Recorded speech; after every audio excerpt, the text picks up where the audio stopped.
Hi, it's Trisha Morris here at Club Scrap with another fun card making session featuring February's Steamworks card kit. There are some really fun structures in here, and I think that you'll find the tutorial to be really helpful.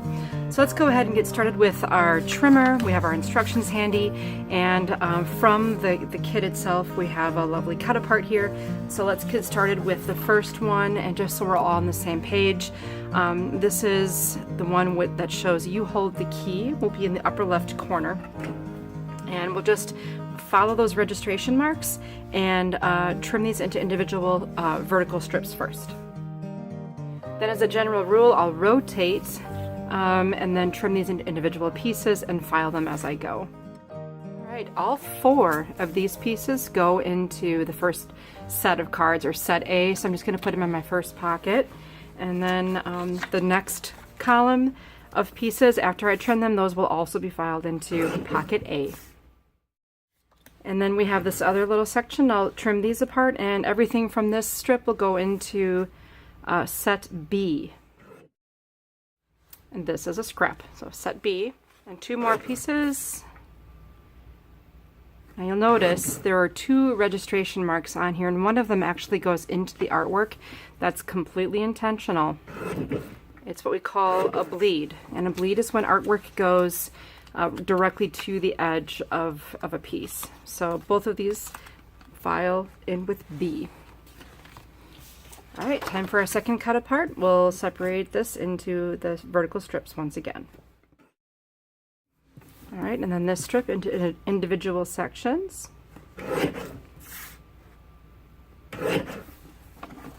The 2 larger pieces go into pocket C.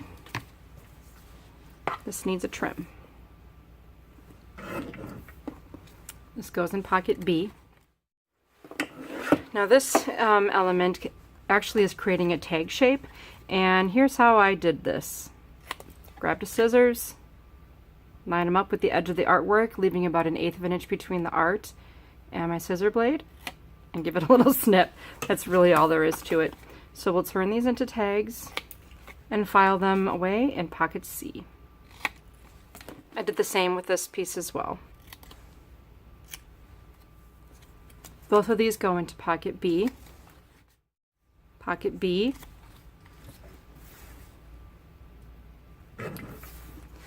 This strip also had a bleed, so the art's going all the way to the end, and once again, pocket B. We weren't able to fit all the artwork onto 2 sheets, nor did we require 3 sheets, so here's a half sheet, and we'll go ahead and separate this into the elements as well. Alright, these smaller set of 3 rectangles from the strip will be filed with pocket C. And these 2 pieces will go right into pocket A. This also goes into C. These 2 pieces, the brick rectangle and the sympathy square, both go into B. And our 2 go pieces also go into B. That leaves a very little small pile of scraps, which I'll get rid of, and we'll get ready to do some scoring. Just in case you were wondering how I knew where all those card components were going to be used, be sure to follow the assembly map on the first page of your printed instructions that you will download and print when you receive your link. That has the distribution map for every little art element on there, and that's how you can keep everything straight. Okay, so I'm moving on to locate this 4 1/4 by 11 set of green panels. Now we're very conscious when we trim to make sure that we trim the paper so that it folds easily in the direction of the grain, and each one of the 4 pieces will be scored at 2 3/4 and 5 1/2. So for the first score, the paper is in the score pal right side up, and then for the second score, I'm going to score it upside down, because it will eventually create a type of fold where I want the right side of the paper to be facing up. So one more time, 2 3/4 with it right side up, flip it top to bottom, and then score it 5 1/2. Do that for the remaining 2 pieces. This will be the base for card set A, so I'll go ahead and file it in my first pocket here. And now I have a bunch of these narrow, long teal panels. And once again, I'm going to flip when I score because my ultimate goal is an accordion type fold. So I want my scores to be landing in the right direction. We will score these easily at 3 and flip and 6. All right, so these will also go in the first pocket. Nice easy one here. We're working with the largest piece of gold paper in the collection. It's going to be 7 inches by 10, and so we'll score it horizontally at 5, just to make a standard A7 card. These will be filed in set B, along with the corresponding panels. So you have 2 different colors of brick. One is longer, one set is shorter. These, the shorter or smaller ones, fit also with those gold card bases in set B. Now, it may seem unusual, we have a whole bunch. We have 8 of these brick panels. And once again, it's going to end up being more of an accordion style fold, so there's a flip that will be required. The first number for scoring on this 4.5 by 7 3/4 inch panel will be 5 3/4. And then flip and score at 6.5, and do that for all of them. So 5 3/4, flip, 6.5.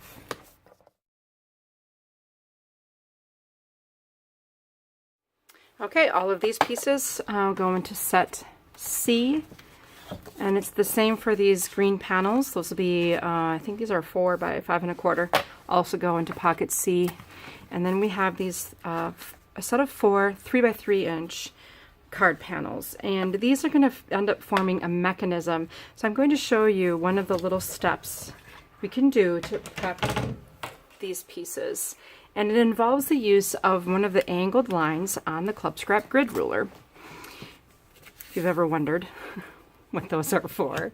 I'm going to rest the paper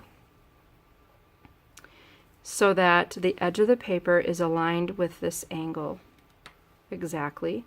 And I'm going to bring this in so it's at about 1/2 inch. So right here is my 1/2 inch mark on the ruler, and I'm basically isolating under my ruler a 45-degree angle. I'll take my bone folder and just kind of make a little crease, and then I'll just bend this.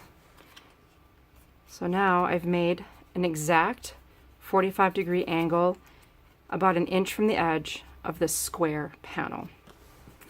And the rule of thumb here is, like everything else, we'll do that 3 more times.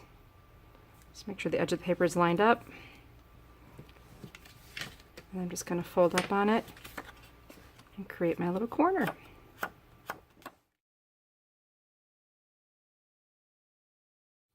And then all of these will be used in card set C. Next, we'll take everything out of the first pocket and create these fun double Z fold style cards.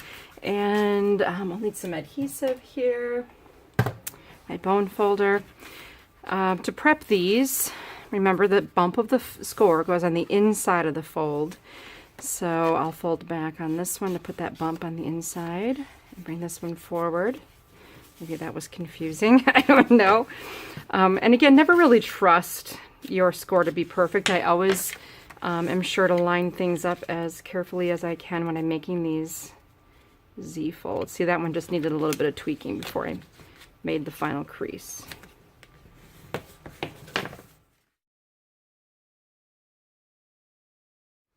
Okay, so we have our little tri-folded teal panels.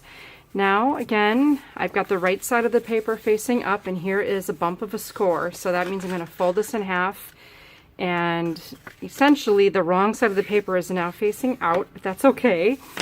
And then I'll fold back on the small flap, which should bring the edge of the fold right to the first fold. And that's going to give me this style of card. So repeat that for all of those card bases.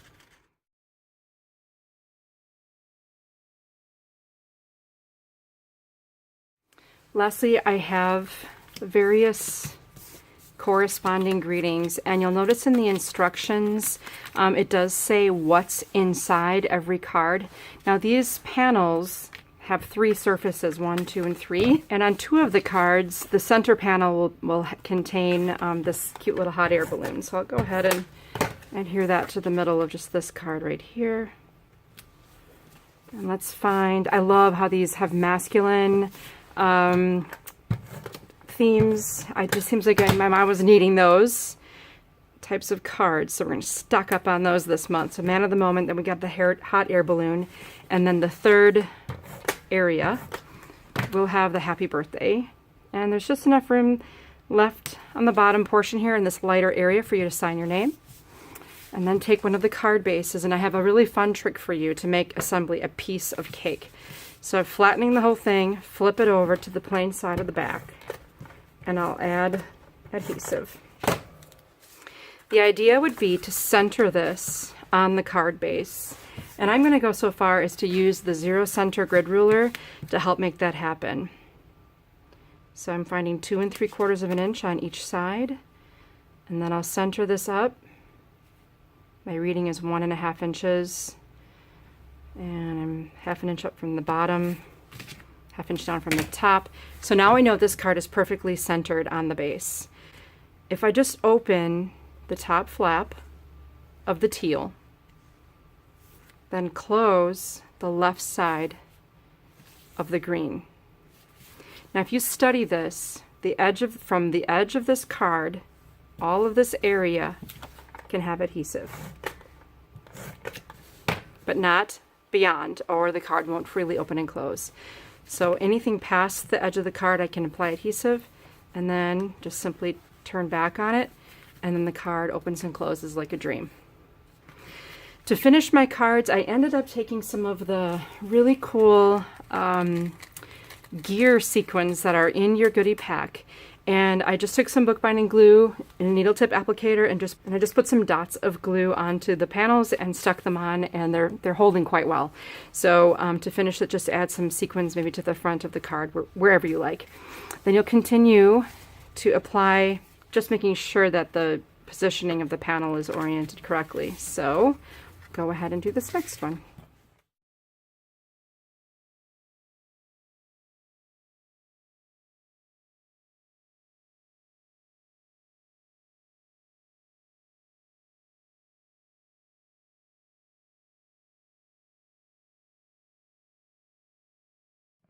Okay, that completes set A. That was really quick and easy. And again, the only other thing you need to do is just add a few of those sequins, and these cards are going to be in tip-top shape. Let's move on to set B. Okay, I've dumped the contents of my third pocket onto the table here. I think I might have gotten a few items out of pocket C as well, but we should be okay. And nice and easy fold here with the gold card bases. 2 of the card styles here are the same, so let's start with those. Remember when we cut this panel to have the bleed, so the artwork is going to go entirely to the edge, and there are 2 like that. And I also used some of this suede ribbon on this card, and then we have the word go, so I'll find that. The grid ruler once again comes in to save the day, so whenever I do something like this, I rest the grid ruler along the edge of the panel, and I'm just going to go with about 1/2 inch here, and I'll add my adhesive to the cut apart, press down firmly on the ruler to hold it in place, and then drop that cut apart on top. Now the go here, I'm going to give it just a little bit of dimension, and I've mentioned this when I made the pages as well for Steamworks, that I love our little foam adhesive circles, because I can cut them in half, and they have these handy little pull tabs.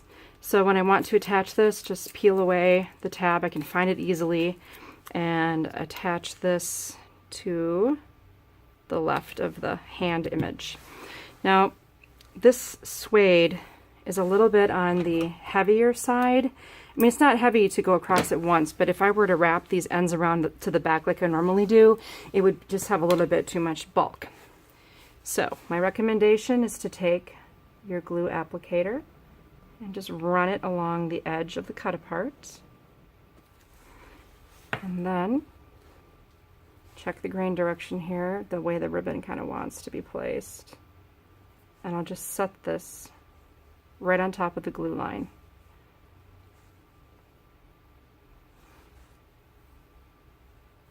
When I reach the end here, I'll flip it over so I can see, and I'll trim that off.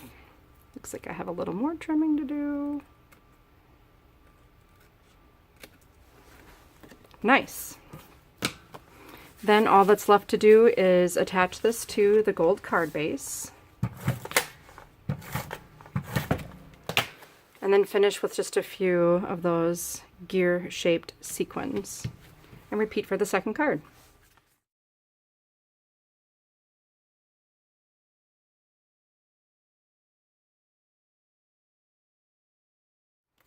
We'll finish both of these cards with a "Have a Nice Birthday" on the inside. Okay, for the next card, we're using this long strip. I believe that the strip is about the same width as my adhesive, so for this one I'm going to be using my score tape. It just seems to work well. You can just tear it with your hand, remove the backing, which isn't as easy to find as it is on the foam, and using my ruler for my guide. It seems like I'm incapable of placing something straight.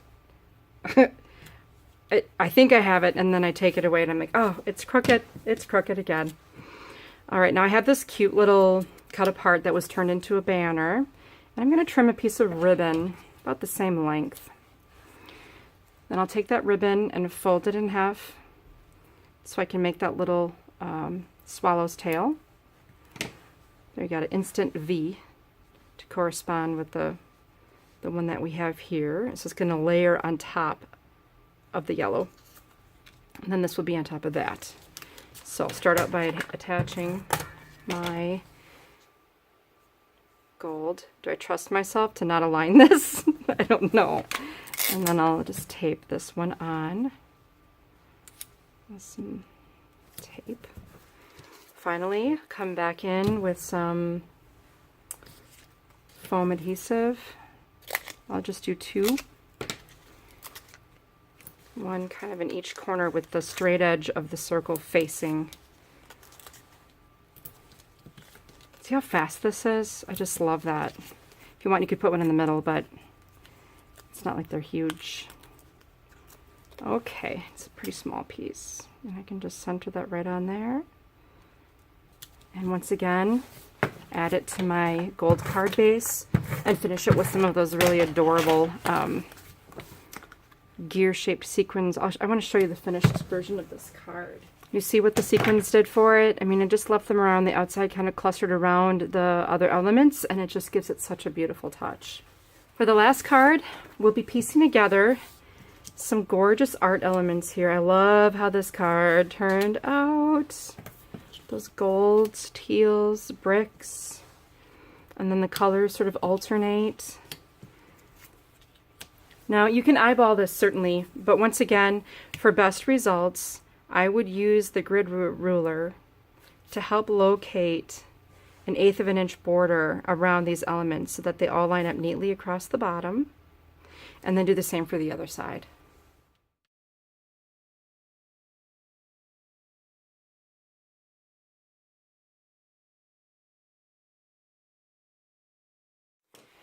Now this time I used the ribbon, or the suede. I'm just going to trim a piece.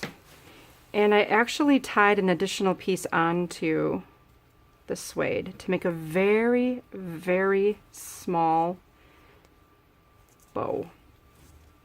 I'm just knotting this on there. And then trim that end. So I have something like this. And I will once again attach this with bookbinding glue. And I don't have a straight edge to follow, so I'm creating one with my grid ruler, and I will apply a line. I think I need to add more glue to my, it's time. So now I have a relatively straight line. I was trying to avoid getting glue on my ruler. When you're applying this, be sure not to stretch it, because it'll just bounce right back and then it won't be positioned the way you want it.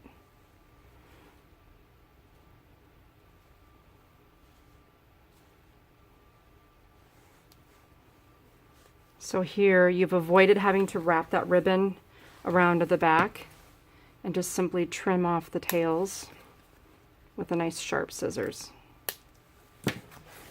And then attach it to the card base. You can go ahead and add the So Sorry for Your Loss to the inside of both of these sympathy cards. And now the piece you've been waiting for, this functional wiper card. On the mechanism, there's a pop-up. That's the 3x3 inch green that appears from the inside of the card. It's sandwiched between the two brick-colored panels.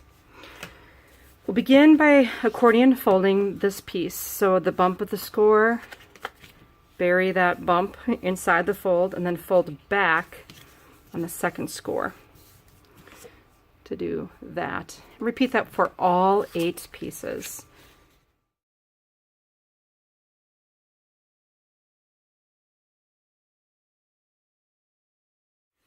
Next, we'll take one of our squares and one of our brick panels, and I'm going to position the panel so that the accordion fold is on the right, and I'm going to position the square so that the triangle is on the upper right.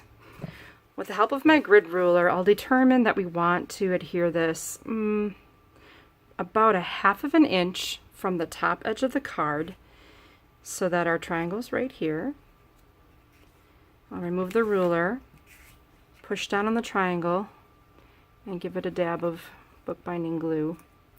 I find that this is just simply the strongest, and it doesn't take much. Okay, don't over apply the glue here like I just did. And then with it like this, I'm going to fold down. You'll notice that the size of the triangle is exactly the size of that gap in there. To really get this secured, I'm going to clamp that fold down with a binder clip. Use a clothespin, whatever you have on hand, or just simply hold it for a little bit until that glue bonds. Then you can repeat the process with the remaining 3 square panels with the triangle. And what will happen is when this card is pulled open, it causes that mechanism to rotate. But you don't even need to worry about that. Just follow the steps. 1/2 inch down. My triangle's in the upper right corner. I'll apply the glue.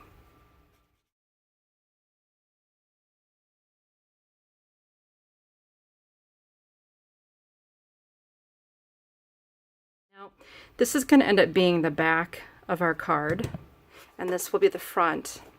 So I'm going to need to end up sandwiching these together. So here's how I'm going to do that. I'll take my you got a mess over here.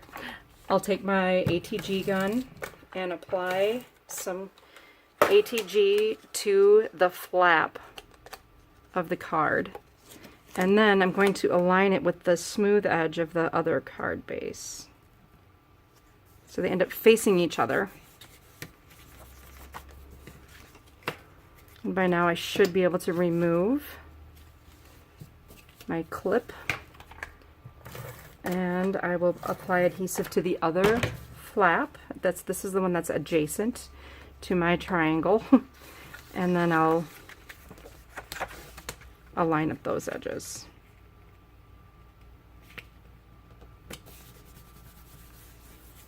Now hopefully, and it did. Okay, so it works. Now it's a little early in the game to be playing with it as that glue continues to dry. I'm just going to let that cure and set this aside and complete that for the remaining panels.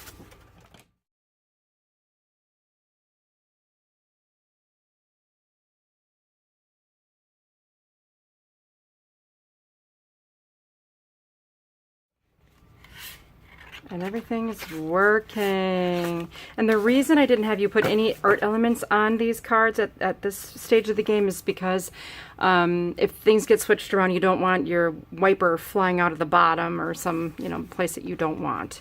So the other thing I suggest you do is apply the inner greeting before the outer greeting. So we'll match up. It takes courage to become who you really are. And then we have the happy birthday.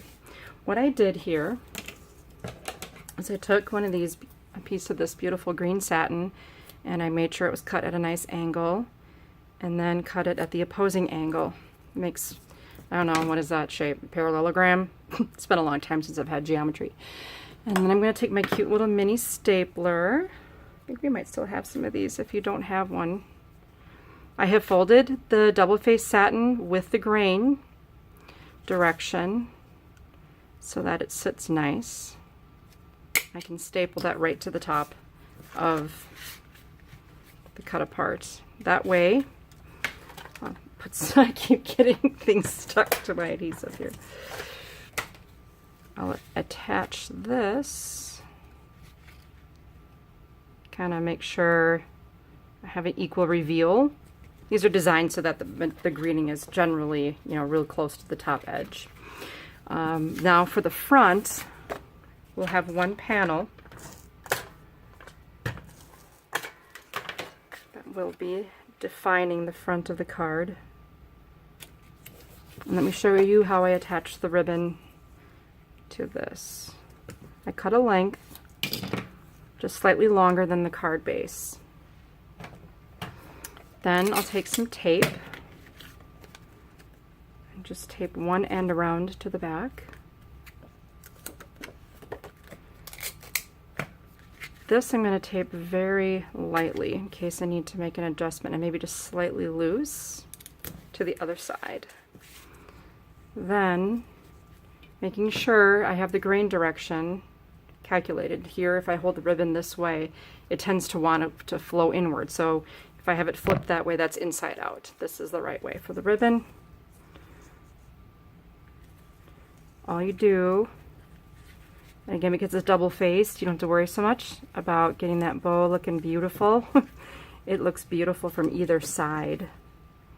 You can do either a swallow's tail cut or a simple angled cut.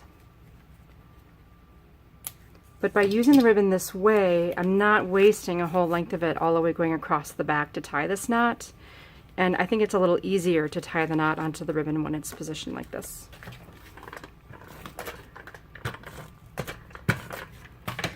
Then I'll nest this onto the green panel.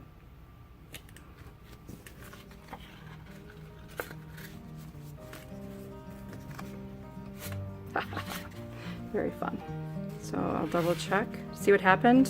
See it coming out of the bottom? All I need to do is flip it over. The first time I made these, I'm like, what do I do now? I realized all I had to do was flip it.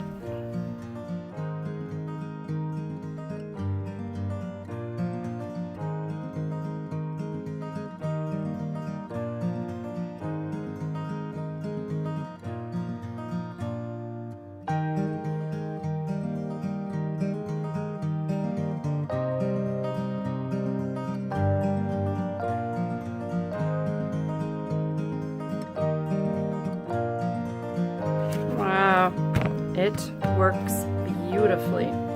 So have a lot of fun working with the Steamworks collection. I hope you love it, and we'll see you next time.